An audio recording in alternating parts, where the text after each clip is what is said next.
Hola, hola, buenas noches. Bueno, estamos presentando fallas técnicas. Va a tocar hablar con el departamento correspondiente. Listo, acá vamos a darle a aceptar. Transmitir con rehúso al libro.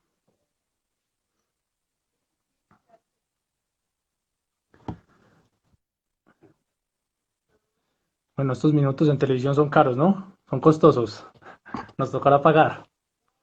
Mentiras, no, acá se agradece el tiempo que las personas dispensan. Valentín, Ahí ahorita está. sí. ¿Se me escucha? ¿Me escuchas Ahorita bien? escuchamos, hermano. Ahorita sí le escuchamos ese acento argentino, original. Ahí está. Perfecto. ¿Vos me escuchás bien? Sí, ahorita lo escuchamos bien. Bien, pueda darle la bienvenida a todos mis coterráneos colombianos.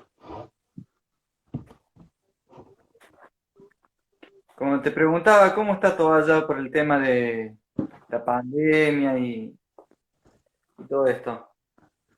Bueno, como decía Jorge Luis Borges en uno de sus libros que no recuerdo cuál, que ser colombiano es un acto de fe. Entonces se necesita bastante fe para uno poder enfrentar la incomprensión de la mayoría de personas en poder respetar las diferentes medidas de salubridad, ya que el viernes Sí, pasado pues tuvimos un hecho lamentable, ¿no? Mucha aglomeración de personas en diferentes almacenes de cadena. Entonces también hay muchas razones pues que no es el tema que entraremos a profundizar, pero pues sí para que reflexionemos. bien. Sí, acá siempre es así. Listo, y antes de empezar entonces pues voy a hablar un poquito, si me lo permite Valentín, sobre esa etapa de Sí, lector y después hablamos un poquito de la etapa de autor, ¿sí? Y sí, sí, mientras sí. tanto vamos, Vamos esperando un poco que se unan. que se unan ahí, que lleguemos siquiera a unas 300 personas y ahí empezamos. Bueno, broma. Bueno, aprender a leer es lo más importante que me ha pasado en la vida. Eso dijo Mario Vargas Llosa, el Nobel de Literatura peruano. Y es la frase que lapidaria con la cual no solamente nací, sino que espero fenecer en esta tierra mortal. La lectura y el arte. Ernesto Sábato, poder analizar la condición humana. Bueno, se salió nuestro amigo Valentín. Esperemos a ver que vuelva a solicitar el unirse. Mientras tanto, eh, quería reflexionar por qué leemos, o sea, cuál es la razón principal por la cual leemos. La principal razón por la que leemos es para escribir. Esa es la razón principal, para que se pueda generar un meollo en nuestro cerebro, en nuestra parte intelectual y generar nuevas ideas. No solamente es repetir lo que está en los conocimientos, en los libros y lo que nos dicen, es nosotros poder aportar a la sociedad. Bueno, acá viene otra vez Valentín.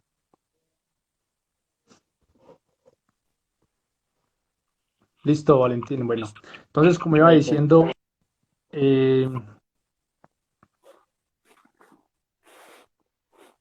si nosotros no Sí, porque escribimos como consecuencia natural de la lectura, simplemente lo que haríamos es ser unas grabadoras, repetir lo que dijeron otros. La idea es que nosotros podamos crear nuestras propias ideas, podamos transmitir esa literatura y que podamos alimentar la parte del alma, ¿sí? Tenemos que tener conciencia de que el conocimiento a través de las diferentes artes no es seguridad de que seamos buenas personas, ¿sí? sí, El conocimiento per se no hace buen ciudadano o no a una persona. Es ahí donde sí, yo hay cito a un escritor colombiano que se llama Santiago Gamboa, en un libro que él sacó hace relativamente poco, que se llama La Guerra y la Paz. Y esto me imagino, supongo yo que lo hizo él motivado por todo este proceso de paz que se llevó en algún momento aquí en Colombia y que permitió pues eh, realizar este cese, ¿cierto? Como de conflicto con un grupo guerrillero. Sin entrar a profundidad si estuvo bien, si no está bien, pues eso van a haber muchas opiniones. Pero en este libro, Santiago Gamboa dice, lo peor es que la cultura no es un antídoto infalible.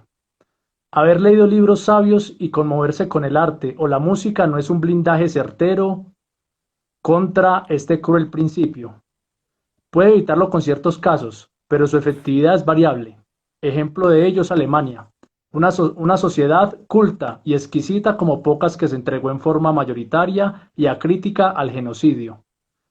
Claro que intelectuales como Thomas Mann o Hermann Hesse se opusieron, pero poca gente los siguió. Esto siempre me pareció extraño y contradictorio. Entonces, Alemania en su momento era una de las civilizaciones más avanzadas, mucho conocimiento, pero vemos que muchas de estas personas apoyaron el genocidio y todo lo que tiene que ver con la Alemania nazi. Entonces, Un el conocimiento ejemplo, per se, sí, un ejemplo, o sea, el ejemplo que más se conoce, el caso de Hitler, por ejemplo, si vos lo ves la contraparte, él era un artista, era pintor, promovía los derechos de los animales, de hecho hasta era vegano, ¿no? Y si uno ve toda esa parte, que uno puede decir que era un modelo a seguir, ¿no? Sin embargo, no parece que el arte sea algo completo que diga que una persona sea buena. exacto. Y es ahí donde nosotros sabemos que tener filtrar el arte, ¿sí? Y uno de los grandes ejemplos y mi escritor favorito, Ernesto Sábato, un físico, sí, matemático, doctor en física y matemáticas, que llegó a trabajar y todo en el Instituto de María Curie, creo que era polaca, ¿no? Ella, la dos veces premio Nobel. Él en algún momento dejó esa vida, porque a veces pensamos que el conocimiento y la sabiduría se encuentran en la ciencia solamente, ¿sí? Pero no es así. Podemos tomar cosas de la ciencia, de la parte racional del ser humano, de la parte inteligente, pero Ernesto Sábato dejó eso para ir a lo irracional del ser humano, las razones del corazón, ¿sí? Y poder experimentar aquellas preguntas que la ciencia no puede responder, como son el amor, la muerte, la soledad, esos temas tan importantes. Y eh, es allí donde un escritor colombiano que le recomiendo a nuestros amigos argentinos, aquí en Colombia lo hemos escuchado, Fernando Soto Aparicio, dijo lo siguiente: todo lo que son las ciencias exactas, que para mí son respetables, pero no me dicen nada. Con las ciencias exactas uno sabe qué distancia camina un hombre a determinada velocidad entre un punto y otro. ¿Cuánto gasta entre un punto y otro? ¿Cuánto gasta en recorrer ese camino? Con lo que no son las ciencias exactas como lo son el humanismo, la literatura, uno sabe qué distancia hay en el corazón de un hombre entre la desesperación y la esperanza. Y eso es mucho más importante que lo otro. ¿Todo esto para qué? Porque tenemos que ver el trasfondo de por qué es importante la literatura o el arte en general. Entiendo. Ahora, eso podría ser una perspectiva muy filosófica, ¿no? Cuando uno entra en los aspectos del pensamiento, más allá de lo que es la ciencia, no una exacta, que es como decir que describe ciertos puntos de manera exacta, pero se podría decir que de una parte, no sé si filosófica, de la parte de la literatura, sea tan preciso eso como vos decís, ¿no? O sea, la parte del arte, de la literatura que vos estás hablando, como de importancia. No sé si me explico. Sí, sí, sí, lo entiendo perfectamente. Ahora, esa etapa, todo escritor, todo autor, primero tuvo que haber sido lector, ¿sí? Mm. Es necesario ser mil veces mejor un lector para poder llegar a ser un escritor, porque allí es que vienen las ideas. Pero hay algo ambivalente en la literatura, especialmente. Y Vargas Llosa dice que dice, nada enriquece tanto los sentidos, la sensibilidad, los deseos humanos, como la lectura. Estoy completamente convencido de que una persona que lee y que lee bien disfruta muchísimo mejor de la vida, aunque también es una persona que tiene más problemas frente al mundo. Quien crea que la escritura le va a dar muchas satisfacciones está equivocado. Es más desdichas que otra cosa. La principal escritura es producto de lo contrario a la felicidad. El principal material surge de la tristeza, de hechos adversos a los momentos de felicidad.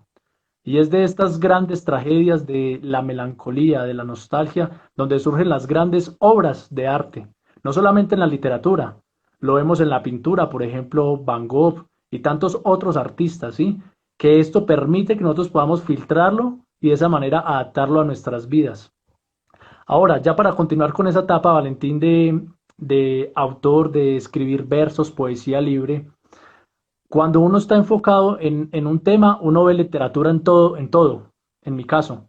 Me han pasado anécdotas muy chistosas en la literatura, que uno podría decir que son coincidencias, pero Borges diría que es como encontrar ese destino. Y una de las anécdotas, ¿sí? No, me parece que se cortó un rato, por eso.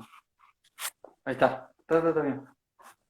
Una de las anécdotas que me ha pasado en la literatura, Valentín, un día estaba leyendo un libro, ¿sí? Y en la historia el personaje principal miró su reloj y eran las 11 de la noche. Y yo estaba en el comedor, en Pereira, yo soy de Pereira, pero en ese momento vivo en Bogotá. Yo estaba en el comedor leyendo ese libro y entonces me dio por mirar el reloj, porque estaba haciendo mención en la historia de que el personaje miró el reloj y eran las 11 de la noche.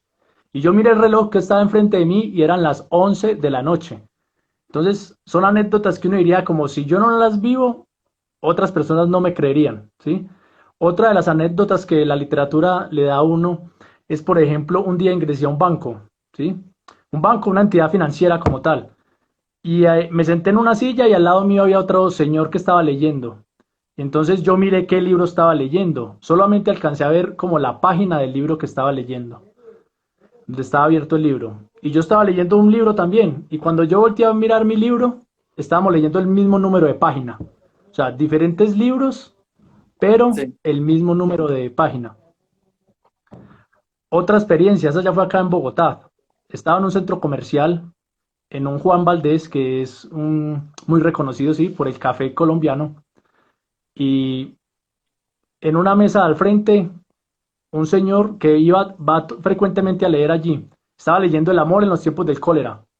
Cuando yo miro al rato, otra mesa, hay una chica con un señor.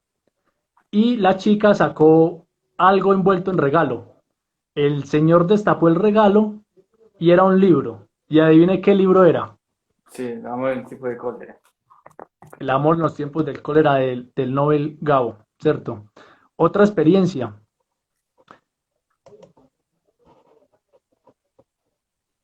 Ahorita, por esta pandemia, por el COVID-2019, justo me dio por leer un libro de un escritor colombiano que se llama Mario Mendoza, que se llama Lady Masacre, ¿sí?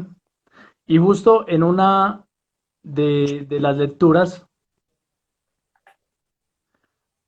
uno de los personajes le cuenta a otro, ¿sí?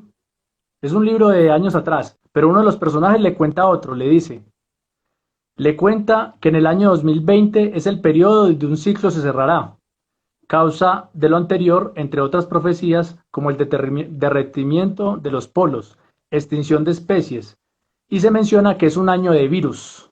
Entonces, paradójico, ¿sí? Paradójico que en un libro que uno está leyendo que hace años escribió, justo menciona en el 2020 va a pasar cierto tipo de cosas, entre esas un virus. Coincidencias que da la literatura.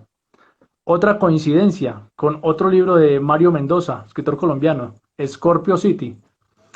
Un día, siempre suelo anotar la hora en que empiezo un libro y la fecha y el momento en que lo termino. Empecé ese libro a las 4:59 de la tarde, ¿sí?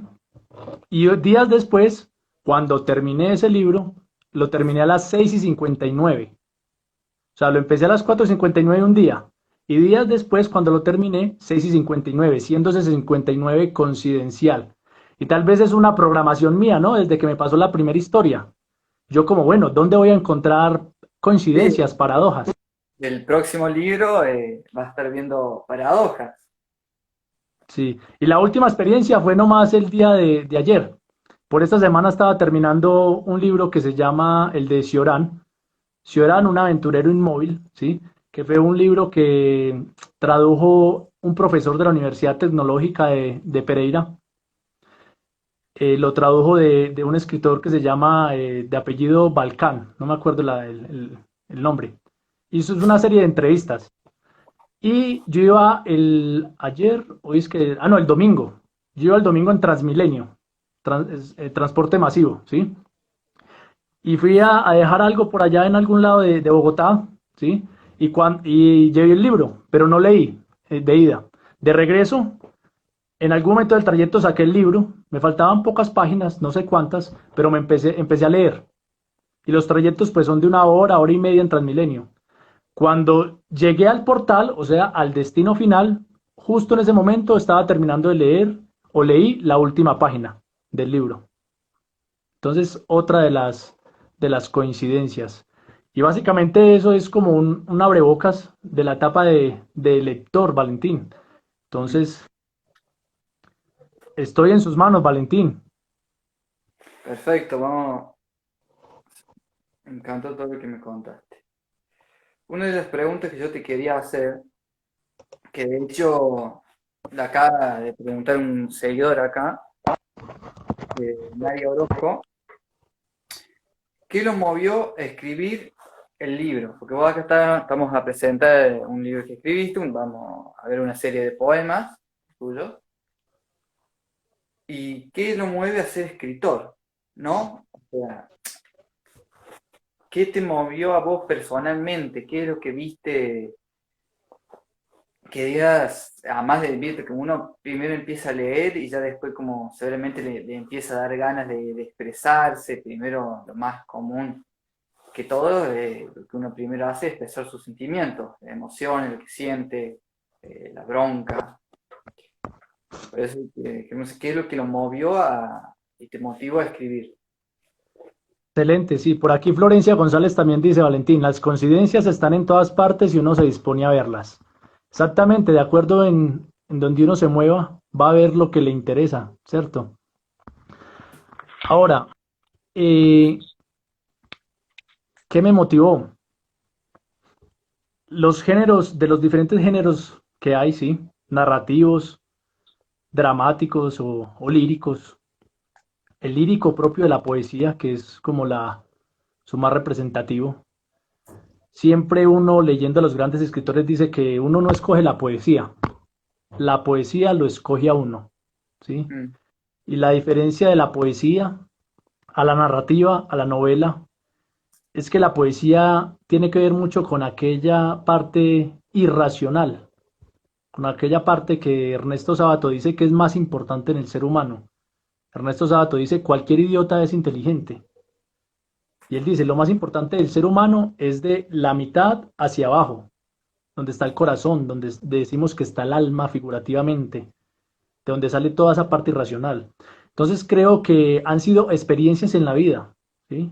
Circunstancias, momentos, como diría en el retrato de Dorian Gray, como tan solo que amanezca lloviendo, no amanezca lloviendo, eso influye en el ser humano para actuar. totalmente.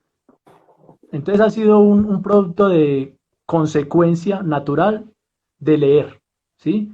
Y de ser una persona que observa, estar dispuesto a encontrar la poesía en todas partes. Muchos de mis poemas han surgido porque yo voy caminando, voy en el bus, en algún lado, y veo alguna imagen o veo alguna acción y me viene como una frase a la mente. Inmediatamente lo que yo hago es copiar esa frase. Cuando llego a mi casa, yo digo, bueno, esto fue lo que más o menos percibí. Entonces me siento y escribo, ¿sí? Pero la poesía, que quede claro, es de inspiración, es de momentos. Es tan así que muchos de los poemas que he escrito en algún momento los leo después de años y yo digo, pero ¿qué es esto? Qué vergüenza, no me gusta. Pero bueno, así es la poesía. Hola Lore, bienvenida, gracias. Así que vos decís que la poesía es más de una cuestión de percepción exterior que de interior. de ambas, es de momentos, ¿sí? Es de combinar. ¿La herramienta cuál es? Tener ahí la lectura. Es tan así que mi primer poema suelo acostumbrar que cuando leo tengo mis cuadernos destinados a anotar palabras de las cuales no conozco el significado, Mm. ¿sí? Y anoto las palabras. Y mi primer poema me senté y empecé a ver mi cuaderno donde tenía palabras que había buscado y había escrito el significado. Y dije, voy a escribir un poema. Y escogí esas palabras y compuse mi primer poema.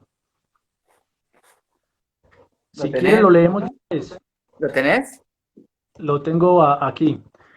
El poema lo... Saludos, Pablo. Juan Pablo Calvo, saludos. Arenas. Saludos por acá a Piva Ruluda. Bueno, el primer poema que escribí fue en junio de 2011. 20 de julio de 2011. Ya hace como 9 años. 9 años más o menos, ¿no? Casi donde hubiéramos hecho esta transmisión en el próximo mes, diríamos que otra coincidencia. Como decía por acá uno de los espectadores, uno ve coincidencias donde quiere. Listo, hubiéramos hecho la transmisión dentro de un mes, iríamos. Justamente en un julio como el que estamos ahora, en el 2011, escribí este poema, pero bueno, faltó un mes. Después la repetimos para que sea una coincidencia. Se llama Apología de mi corazón, el poema. Entonces, ¿de dónde salió este poema? De una recolección de palabras que yo siempre extraigo de los libros que leo y que no entiendo esas palabras, las escribo y busco el significado. Y el poema dice así: fuiste todo para mí, crepúsculos de vida para mi corazón, epopeya de amor, mi ilusión, mi sueño, mi meta, mi vida, mi muerte. Estentorio del carrillón acompañado del séquito que va camino al mausoleo con el fin de dar sepultura al lacerado corazón. Fuente de mis emociones más intrínsecas de amor. Con el zarcillo representación de mi terneza y camino hacia la exaltación, el cual rechazaste sin darle valor. Tu apócrifo amor efímero de enigma explicación, disquisición de incertidumbres que encierra la verja de tu corazón, horodado con tu egoísmo, de profundo dolor. Sí que de mi vida dejas impregnada de profundo dolor a este corazón que te quiso sin temor. Sagala de verdad superficial y de sentimientos inescrutables, dimito de tu amor precario, el cual infiere en el óbito de mi corazón. Elegida de mi vida plasmada en el macilento fenecer de nuestra historia de amor, dejando como colofón el vestigio de tu amor inexpugnable. Fuiste todo, eres nada.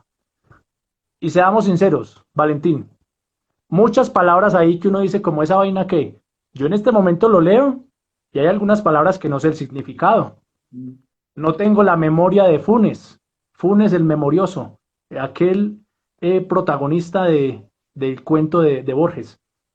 Pero bueno, eso fue lo que salió. Hace tantos años. Ahora, eso me surgió una duda, que es lo que siempre veo en la literatura, en las novelas, en los poemas. Es la de que siempre se representa más la desgracia, ¿no? O si vos te fijas del poema tuyo, es como que demuestra como una especie de desgracia, ¿no? De desamor también. Como que es algo común desde hace 500 años. Todas las escrituras, siempre, incluso de lo que es el romance, normalmente representa una desgracia. Exacto. En algún momento con un compañero de la universidad, eh, para las personas que no me conocen, que no me distinguen, yo me formé en el ámbito formal del derecho, ¿sí?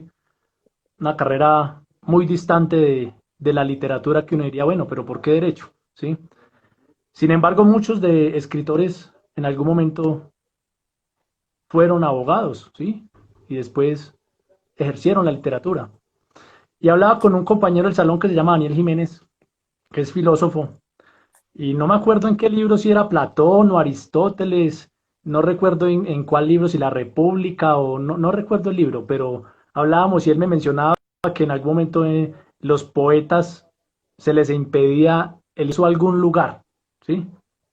Que porque precisamente por esta particularidad trágica de la poesía o de parte de la poesía, pero si es un género literario, el lírico que normalmente se escoge para llorar esas letras, para llorar esa tristeza, esa melancolía. Es una forma de desahogo. Sí, me parece que ese es el porqué de siempre empieza con desgracia todos los poemas, una especie de desahogo, igual que con el pase, igual que con las canciones, todo un libro completo, más como una especie de desahogo que como expresión solamente, como una Sí, expresión vana. y precisamente hace poco escribí un verso que tiene que ver con eso, el cual dice, un poema, dice, ella le preguntó, ¿por qué los poetas solo escriben del desamor? A lo que él contestó, el amor no necesita escribirse, se transpira bajo las sábanas, mientras que el desamor tiene que buscar la piel del papel para exudar la tinta orgásmica que le fue negada. Y eso lo representa tal cual. Sí. De hecho, no conozco ni un solo poema que no sea de Conozco uno solo, pero no tiene nada que ver con el amor.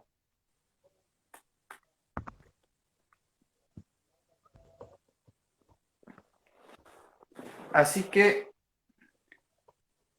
y coméntame un poco más. Estos pasos de ser un escritor, ¿no? ¿Es algo constante, en parte, solamente cuando te llega el sentimiento? ¿O es una especie que también, además de los momentos que vos decís que agarrás y podés, te entra una frase, ¿no? Que lo podés crear. También es algo que uno se puede sentar en un tiempo y empezar a escribir sin ninguna inspiración, en tu experiencia. Listo. Jesse, Jorge Jesse, bienvenido Jesse, gracias. Eh, yo pienso y considero que es necesario tener un cúmulo de léxico, de palabras, de tener una ventana en el cerebro, en el corazón, porque muchas veces me he sentado a escribir, ¿sí? Y no ha sido inspiración del momento, simplemente me siento y digo yo que de manera inconsciente las lecturas que uno tenga en ese momento, de los libros que ha leído hace poco, de manera inconsciente, hacen producen efecto en uno de manera inconsciente para sentarse y escribir y vienen las palabras. A veces tan simplemente es como todos tenemos que ser influenciados. Las personas que nos gusta escribir o que procuramos escribir, tenemos que ser influenciados y somos influenciados por alguien. Ese alguien es los libros que hemos leído, los escritores que hemos leído. Jean-Paul Sartre, no sé si se pronuncia así, el francés, el Nobel, creo que era Nobel, ¿cierto? Sartre o Sartre, no sé cómo se pronuncia. Él decía que, él decía, se es escritor no por contar una historia, ¿sí? Sino por la manera en que se cuenta esa historia. ¿Cuál es la diferencia de un escritor a otro? El estilo, porque hay muchas historias de amor. ¿Cuántas historias de amor hay? ¿Cuántos libros de amor hay? Pero ¿qué es lo que hace que un libro sea particular a otro? El estilo de cada escritor. Entonces, a la pregunta diría yo que de ambas, ¿sí? Se necesitaría de ambas. Pero la regla general es que es inspiración. Sí, incluso eso que decís que depende del estilo, saliendo de de la poesía, incluso un libro de historia, incluso de la misma época, el mismo hecho se puede contar de dos formas diferentes, dependiendo del escritor. O sea, depende más del estilo que de lo que cuenta, saliendo de la parte de la poesía. Exacto. Vamos a mirar por acá algunas de las preguntas de nuestros queridos participantes. Por acá, Crespa Jiménez, pero es Lucho. Luis dice, ojalá en algún momento podamos realizar espacios académicos para hablar de literatura acerca de las pandemias. La peste de Albert Camus, una pandemia azota de Orán, de Argelia, de Cameron.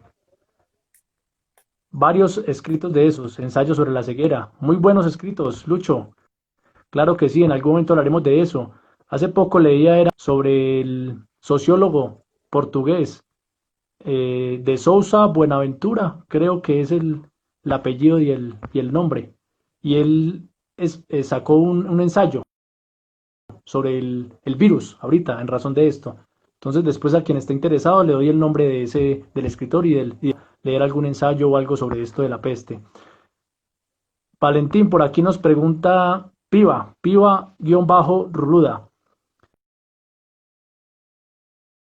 por mediocre. Pregunta Piva. Valentín, ¿me escucha? Que parece el circulito.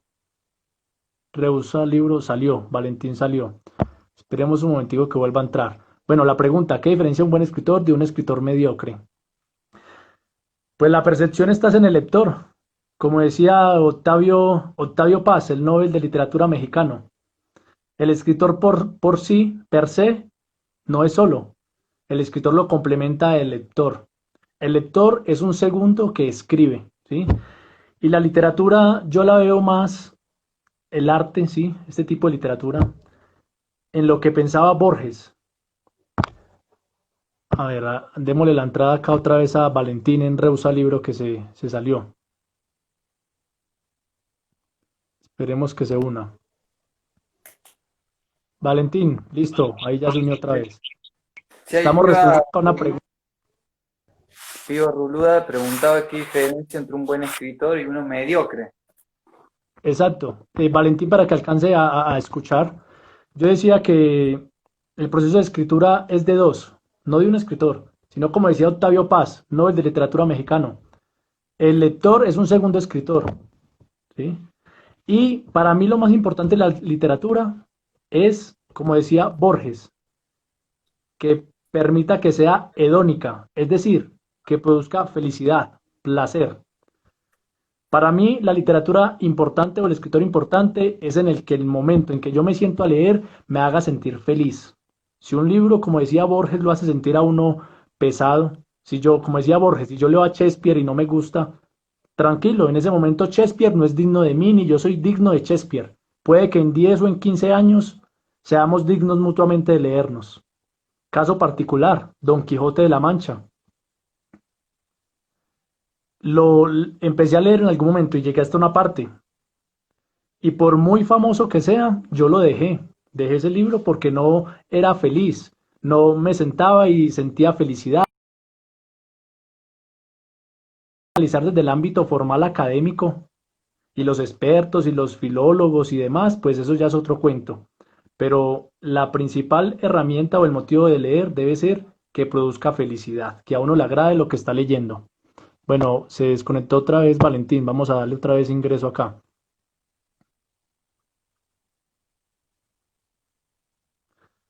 Por acá hay una pregunta de Mariana. Listo, Valentín, otra vez. Acá hay una pregunta de Mariana, Valentín. De Mari-Orozco05. Dice, Rigo, por otro lado, si tuvieras que decidir entre vivir siempre la misma vida o morir por, espere que es que se me corren los comentarios, por y para siempre, sin concepto de espíritu, ¿qué decidirías? Si tuvieras que decidir entre vivir siempre la misma vida o morir por y para siempre, sin concepto de espíritu, ¿qué decidirías? Pues precisamente por eso amamos la literatura, porque el ser humano, o por lo menos yo, no va a estar uno conforme con una sola vida. Y el ser lector es vivir muchas vidas. Es ser un día bombero, el otro día ser policía, un día ser el bueno, el otro día ser el malo, para entender, ¿sí? Como decía Ernesto Sábato, la literatura no es un pasatiempo, es la manera más excelsa y tal vez la única de poder entender la condición humana. Adelante, Valentín. Eso, ahí se va a conectar. Sí, eso con respecto.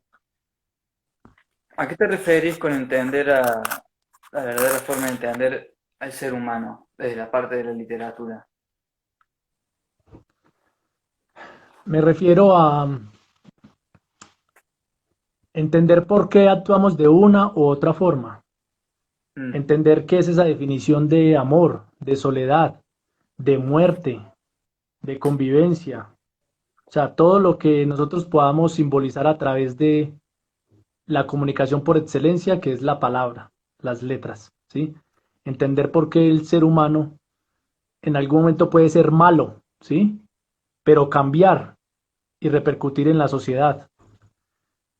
Entender, por ejemplo, la actuación de Jean Valjean, el de aquel libro Los Miserables. De hecho, Valentín es mi libro favorito hasta este momento de mi vida, Los Miserables.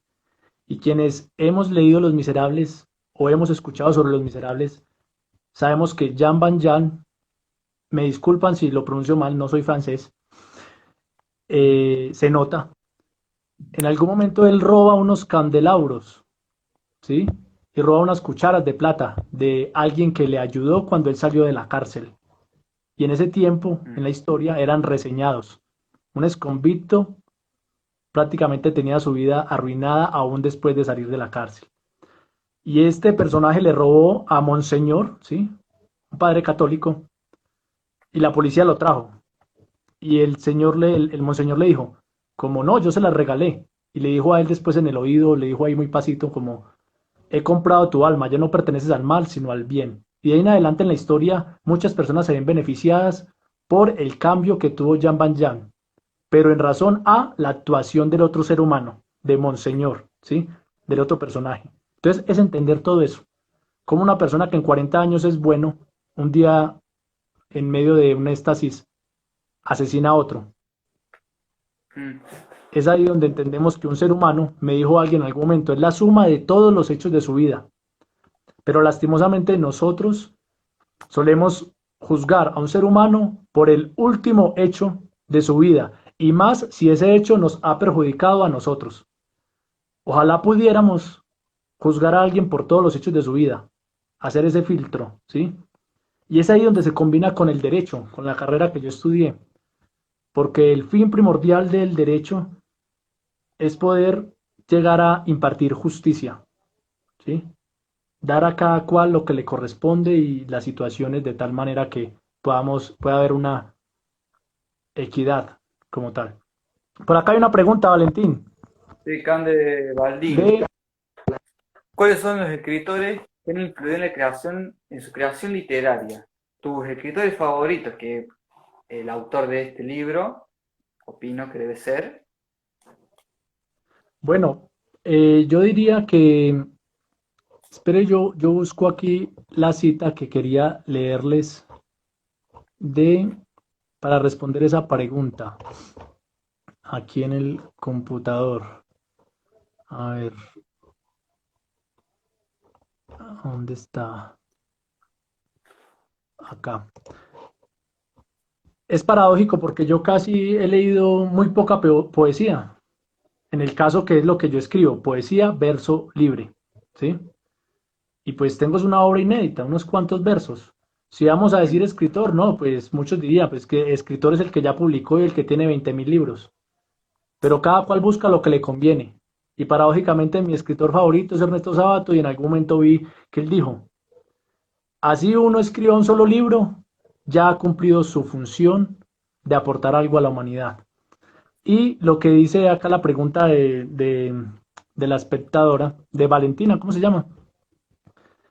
Yo Cande, creería Cande. que inconscientemente quien me ha influenciado a mí ha sido Gabriel García Márquez.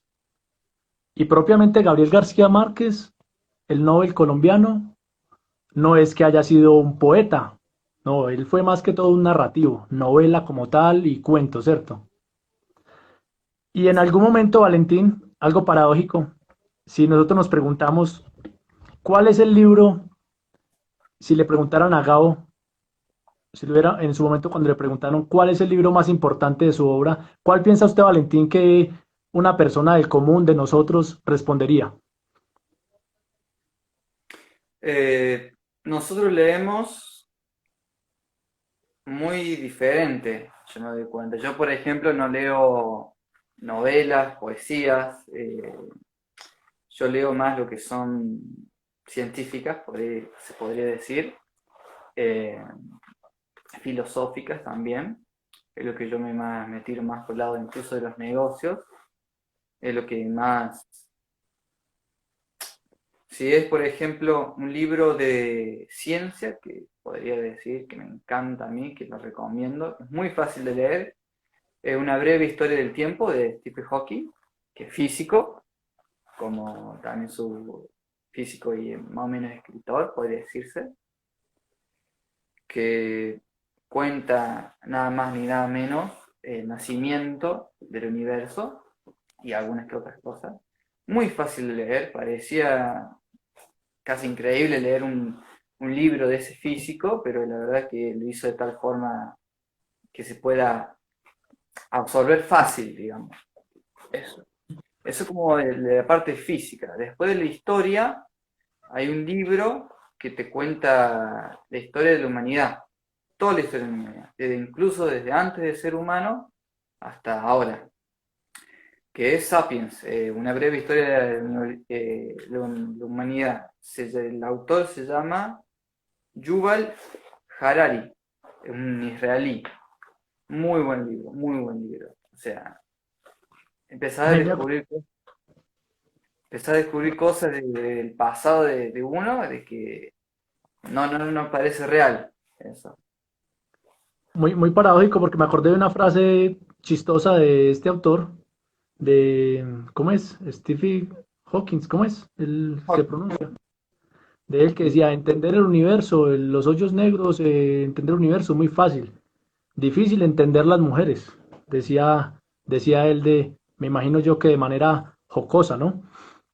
Pero para responder a esa pregunta, y Valentín, si le preguntáramos a un colombiano promedio, ¿sí? De nosotros, como venga, ¿cuál piensa usted que es la obra más importante de Gabriel García Márquez? ¿O que él respondería? Sin duda alguna, muchos dirían Cien años de soledad.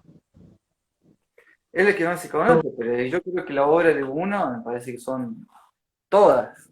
Es como la canción que un cantante escribe. Uno, sí, por ahí puede decir la que más éxito le dio o la primera canción que publicó. Exacto. Sí. Y Gabriel García Márquez respondió en una entrevista que vi, él dijo, él dijo lo siguiente, interrumpió a la entrevistadora porque la entrevistadora le dijo, bueno, hablemos de su obra más importante y de su obra más valiosa, Cien años de soledad. Y él la interrumpió y le dijo lo siguiente, comillas, yo, yo quería una novela donde todo sucediera. Mi libro es El amor en los tiempos del cólera. Ese es el libro de que hay que hablar. Cien años de soledad es un libro mítico y yo no trato de disputarle ningún mérito.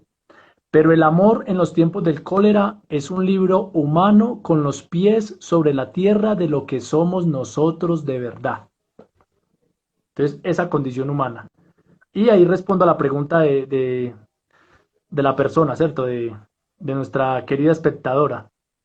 Yo en muchos de mis poemas a veces menciono palabras como las rosas macondianas, entonces haciendo alusión a Macondo, al mundo de Gabo, o flores amarillas, o como cosas así. Entonces yo creo que inconscientemente he sido influenciado por Gabo, pese a que él no fue un poeta en estricto sentido.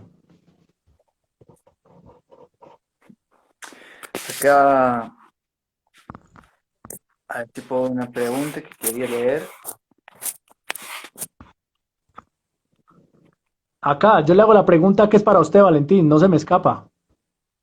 Sí, Nuestro querido, esa es que estaba buscando. nuestro querido amigo Lucho dice, Valentín, ¿Cuál es el referente literato en Argentina? Acá en Argentina siempre hay dos, ¿no? Uno es el Facundo, ¿no?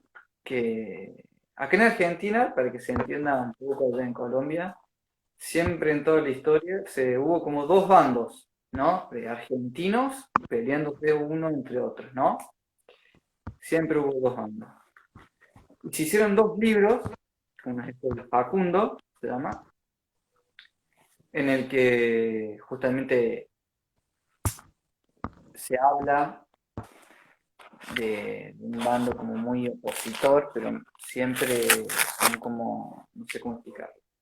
En ese tiempo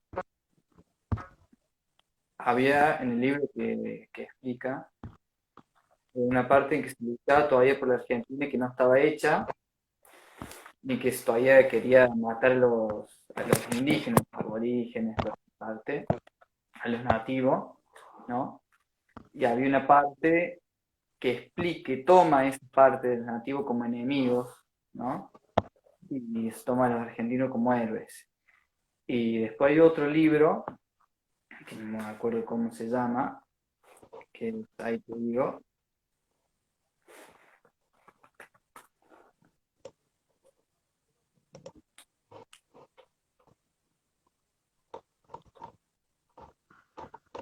no puedo recordar el otro. Facundo y contra pues.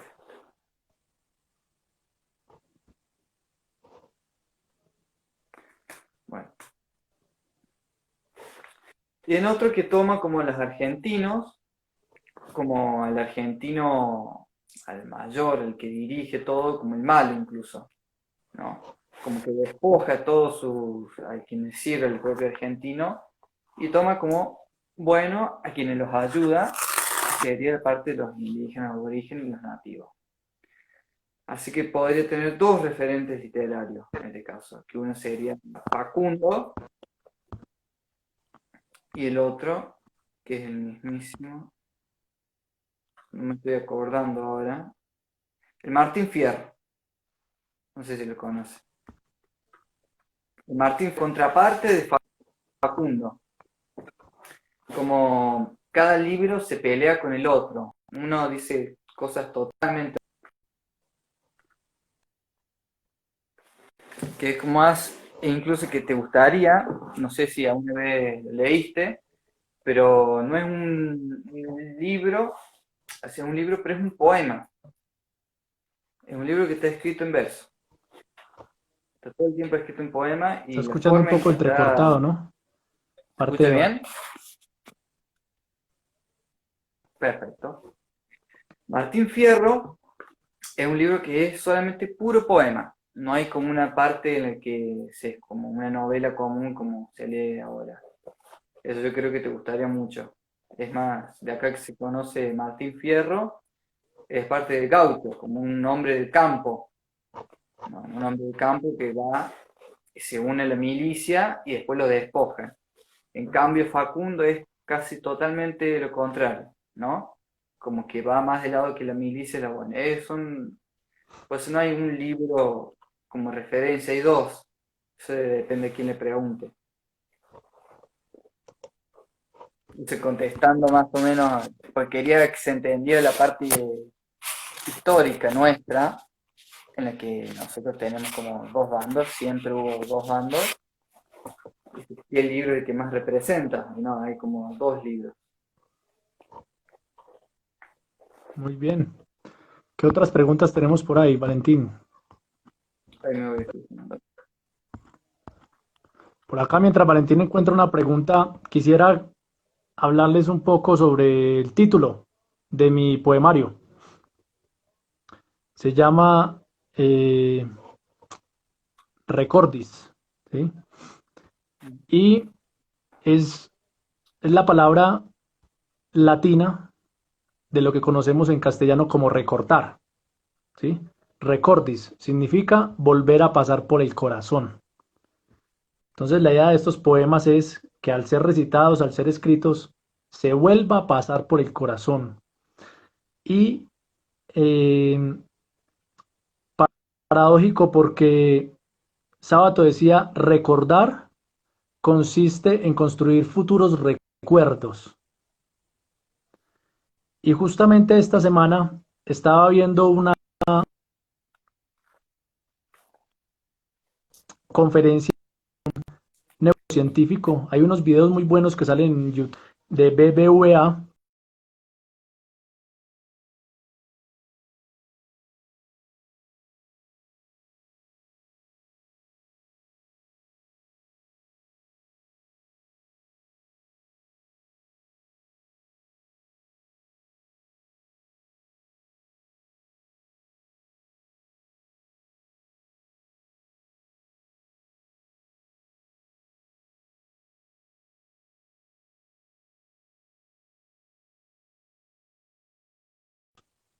en nuestro cerebro.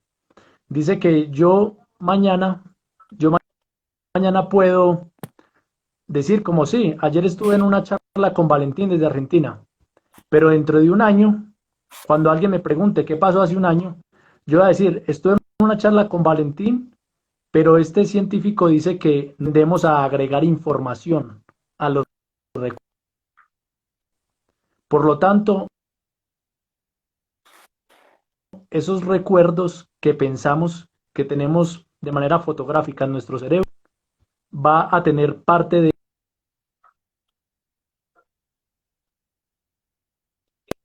emocional que no corresponde. Esa es la importancia del arte, Valentín, de fotografiar momentos perfectos, ya sea en la escritura, en la pintura, en la fotografía. Entonces, estoy viendo y veo que se pausa un poco. A ver si esperamos.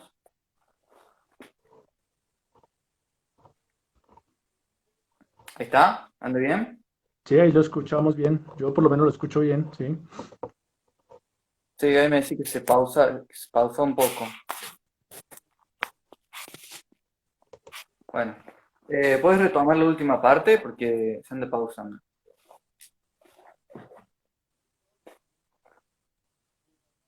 Que retome la última parte, me dice.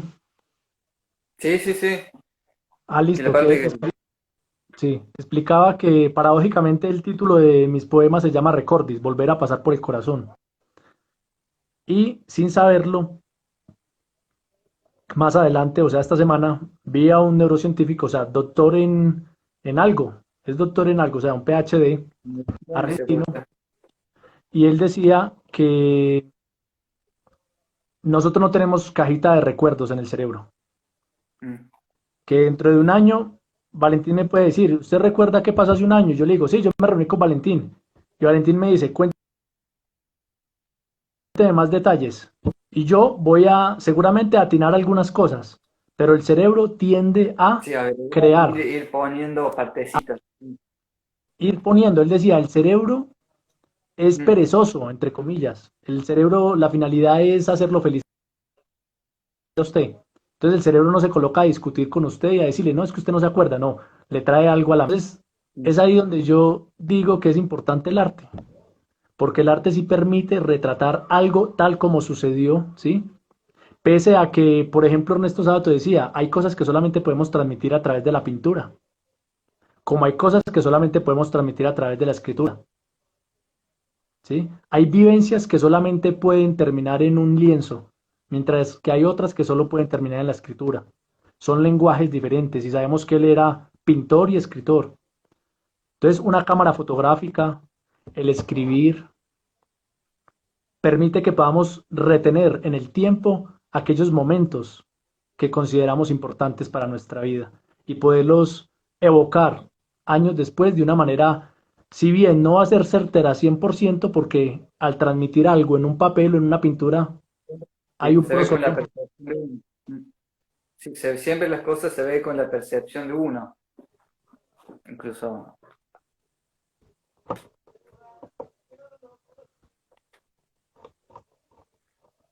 ¿se escucha? Sí, sí, lo escuchamos. Bien, perfecto. Ahora, como estamos hablando de tu libro, quisiera que me comentes un poco más ya la estoy comentando, pero es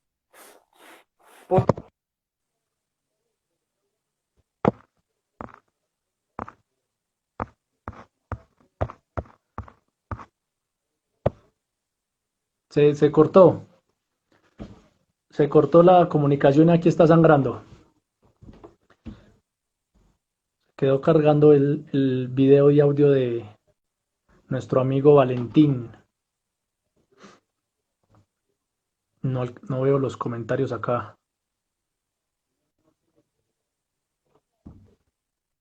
Se cortó ahí un rato, Valentín, ¿no? sí.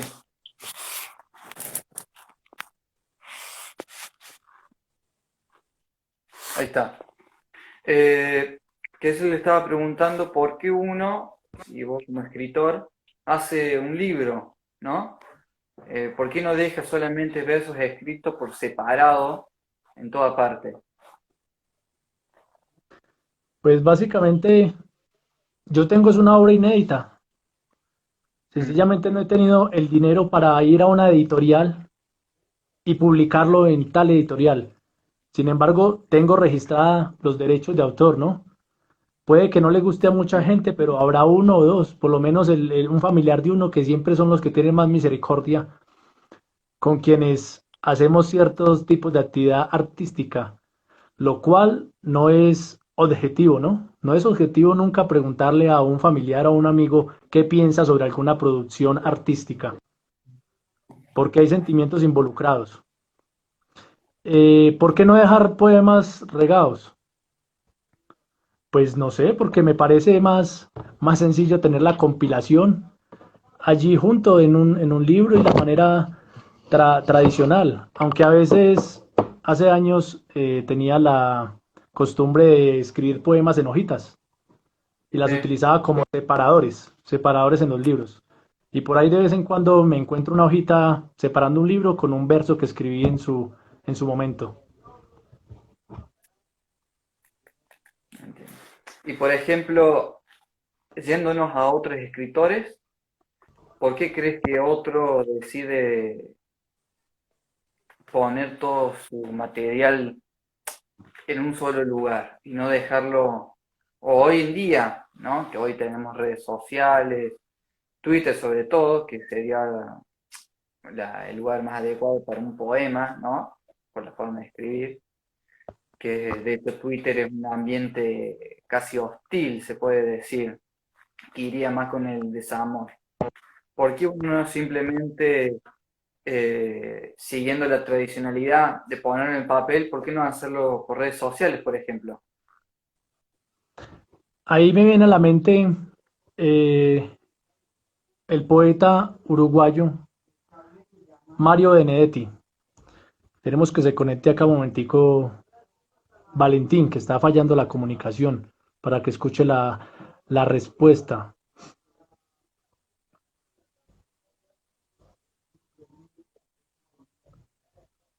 Se está cortando. Esperemos que regrese Valentín. Reusa salió. Reusa salió. A ver, démosle otra vez el ingreso.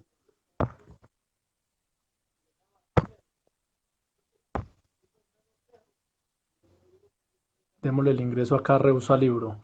A Valentín, que se ha cortado la comunicación.